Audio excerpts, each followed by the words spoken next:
So, Leute, Zeit für ein Update von dem Video hier, was Ende letzten Jahres rauskam, wo es um das Rig ging, was ich so seit November jetzt habe, letztes Jahr.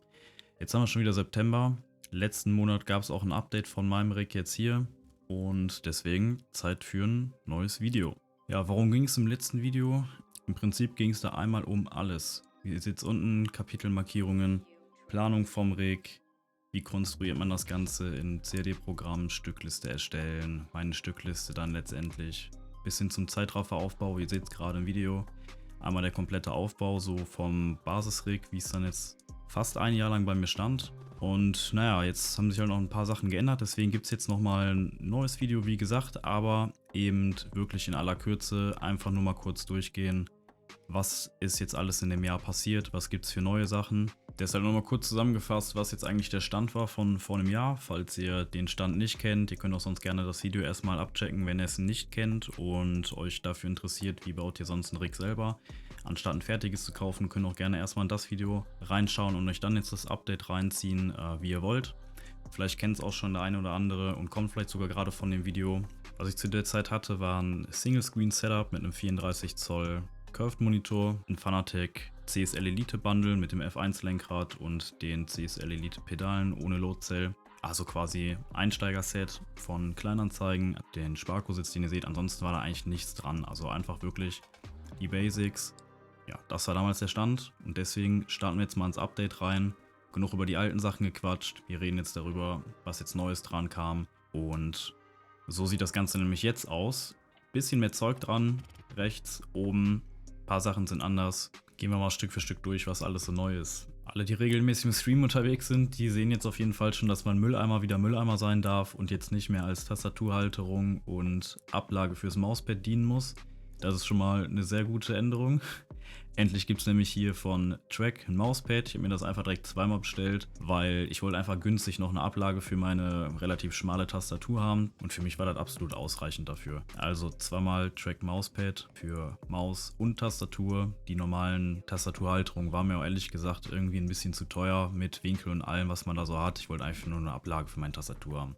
Dann kam neues Stream Deck XL, einmal zum Streamen, klar, aber natürlich auch mit den ganzen Buttons, um halt nicht alles auf dem Lenkrad machen zu müssen. Dafür auch von Track die Halterung geholt fürs XL Stream Deck und ein Gelenk. Wenn ihr mal ein Video haben wollt, wie sich das Stream Deck so als Buttonbox macht und was da alles so geht, schreibt es gerne mal in die Kommentare, dann kann ich dazu auch mal noch ein Video machen, wenn Interesse da ist.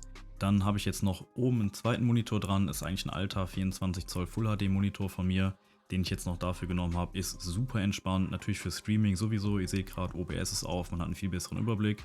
Aber auch so zum Fahren für Endos, man hat mehr Infos, kann sich noch Sachen anzeigen lassen. Am Hauptmonitor hat sich nichts geändert, ist weiterhin der Dell-Monitor, weil mit dem Samsung G5 war ich nicht so zufrieden, deswegen ging der wieder zurück. Jo, was hat sich noch geändert? Logitech C920 kam weg, beziehungsweise mein iPhone musste jetzt auch nicht mehr dafür herhalten. Ich habe es jetzt endlich mal hingekriegt, mir Anfang des Jahres mal eine Alpha 5000 zu besorgen und einen Camlink 4K. Hat sich auf jeden Fall auch definitiv gelohnt. Macht schon einen sehr großen Unterschied, finde ich. Vom Bild her war mir einfach wichtig, dass da auch mal noch ein Update reinkommt. Ja, und hier haben wir dann das größte Update von allem, was das Fahren angeht, aber eben auch was den Preis angeht. Ich habe nämlich dann den Umstieg gemacht von den CSL Elite Pedalen auf die VRS Pedale Anfang des Jahres und ich muss echt sagen, es hat sich extrem gelohnt. Mal kurz noch zu den Maßen hier. Ich habe jetzt 27 cm über von der Länge, mal für alle die vom ersten Video kommen. Ist vielleicht noch eine ganz interessante Info, weil Leute, die jetzt nicht so groß sind, so wie ich, können da vielleicht eine Länge noch was sparen, wenn sie sowieso nicht allzu viel Platz für einen Rig haben. Das war noch nebenbei gesagt. Für die Pedale habe ich mir dann die BG Steel Baseplate dazu geholt und die Heelplate dann selber gebaut. Funktioniert 1A, so ungefähr 3 cm hoch, komme ich sehr gut klar mit Schuhgröße 42. Das ist dann jetzt noch die neue Upper Monitor Mount, habe ich mir jetzt auch nicht fertig gekauft, habe ich mir jetzt aus ein paar Alu-Profilen noch gebaut und da kann man auch noch ein bisschen was sparen an den Längen. Ist für meine Monitoranordnung jetzt ein bisschen lang geworden von den Profilen, aber ist ja nicht schlimm, ich habe das jetzt ausprobiert. Wisst ihr also, wie ihr es ein bisschen besser machen könnt. Wie ihr seht, wir haben jetzt hier 35 cm Aufrechte 50 cm nochmal aufrichte für den Monitor dann selber und als Mittelstück nochmal 20 cm. Ihr seht halt, von den 50 cm Stücken steht ein ganzes Stück über, da könnte man jetzt eigentlich sparen, in der Höhe könnte man ein bisschen sparen. War mir jetzt letztendlich egal, weil das sind dann irgendwie 2-3 Euro, die man sich sparen kann. Da dann lieber 1 Zentimeter oder eher gesagt 10 cm zu lang als zu kurz. Von daher finde ich jetzt nicht schlimm, die Dinger kann man immer noch für irgendwas anderes gebrauchen, wenn man sie mal nochmal für was anderes nutzen will, beziehungsweise nochmal was umbaut. Aber dann wisst ihr zumindest schon mal, falls ihr das auch so ähnlich machen wollt, wo ihr da etwas sparen könnt. Muss nicht ganz so lang sein, dann wird es nochmal ein bisschen günstiger. Und das war's auch eigentlich schon. Jetzt nochmal das Ganze im Vollbild. Ich hoffe, ich habe nichts vergessen.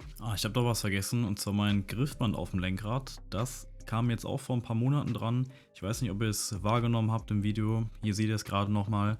Ich habe da nämlich jetzt mir Griffband besorgt, habe das drum gewickelt, weil ich nicht so mit diesem Alcantara vom Lenkrad zufrieden war. Wenn ihr auch Probleme mit euren Griffen habt, dann schreibt es auf jeden Fall in die Kommentare rein, weil dann werde ich dazu auch nochmal ein Video machen. Ich hatte eigentlich schon alles dafür soweit abgefilmt. Ich habe dann aber letztendlich das Video nicht mehr geschnitten.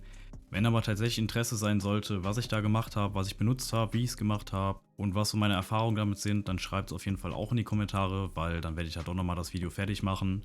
Ansonsten sind noch die Kopfhörer neu, da habe ich jetzt bei Dynamics DT990 Black Special Edition, die sind jetzt offen im Vergleich zu den geschlossenen, die ich vorher benutzt habe, die DT770 Pro. Wer sich gefragt hat, warum ich da 2 so komische Lampen noch über dem Monitor dran habe mit ein paar LED-Glühbirnen drin, für diejenigen, das löse ich auch nochmal kurz auf, das sind quasi meine Keylights, weil ich die sowieso noch auf dem Dachboden rumliegen hatte, ein bisschen mehr Licht brauchte für die Kamera und bisher keine richtigen Keylights gekauft habe. Aber ganz ehrlich, die funktionieren ganz gut, könnt ihr euch im Stream mal angucken, wie das Ganze live aussieht. Die kann ich genauso einstellen von der Lichttemperatur und von der Helligkeit, kommt also fast aufs Gleiche raus. Irgendwann werde ich die wahrscheinlich aber trotzdem mal austauschen, aber das hat jetzt bei mir nicht so eine hohe Prio.